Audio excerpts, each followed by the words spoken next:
এক গ্রামে এক কুরআন পাগল মেয়ে ছিল। মেয়েটি কুরআন পড়তে খুব ভালোবাসত। সে খুব সুন্দর কুরআন তিলায়াত করত। রাতে যখনই তার ঘুম ভাঙত তখনই সে কুরআন তেলায়াত করত। এভাবে বেশ কিছুদিন যাওয়ার পর হঠাৎ করে মেয়েটি মারা গেল। মেয়েটি মারা যাওয়ার পর থেকেই ঘটতে থাকে যত সব অদ্ভুত ঘটনা।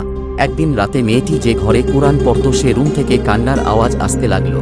কান্নার আওয়াজ শুনে মেয়েটির মা আর সে ঘরে ঢুকল না। সে পরের দিন মেয়েটির বাবাকে সব বলল, কিন্তু মেয়েটির বাবা তা বিশ্বাস করে নাই।